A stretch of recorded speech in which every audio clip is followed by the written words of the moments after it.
Hi guys, നമുക്ക് നെയ്യപ്പം തയ്യാറാക്കാം എത്രയും പെട്ടെന്ന്. അതിന് വേണ്ടി കുതിർത്തി വെച്ച അരിയിലേക്ക് നമ്മൾ എന്ത് ചെയ്യാം, ശർക്കര ഇളം ചൂടോടെ ഞാൻ ശർക്കര ഒരുക്കി വെച്ചിട്ടുണ്ട്. ഇനി അതിലേക്ക് എന്ത് ചെയ്യണം, മിക്സി ജാറിലേക്ക് ആക്കിയിട്ടുണ്ട് കേട്ടോ അരി കുതിർത്തി വെച്ചത്. ഇനി അതിലേക്ക് കുറച്ച് ചെറിയ ജീരകം അതിലേക്ക് ആഡ് ചെയ്യാം.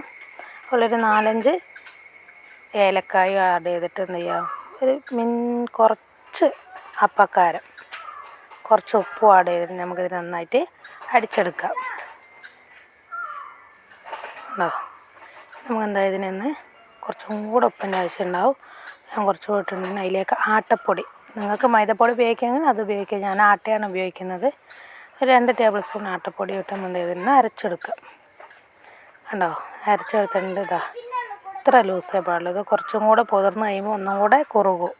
അതുകൊണ്ട് ഞാനിതാ ഈ ഒരു ലൂസിൽ അടിച്ചവിടെ വെച്ചിട്ടുണ്ട്. 4-5 മണിക്കൂർ ഇതിനെന്ത് ചെയ്യണം, റെസ്റ്റ് ചെയ്യാൻ വെക്കാം കേട്ടോ. അതിനുശേഷം നമുക്കിതിനെ പൊരിച്ചെടുക്കാം. അത് കണ്ടില്ലേ, നല്ല തിക്കായി വന്നിട്ടുണ്ട് മാവ്. ഇനി നമുക്കിതിനെന്ത് ചെയ്യാം, എണ്ണ ചൂടായ ചട്ടിയിലേക്ക് മാവ് ഒഴിച്ചു കൊടുക്കാം.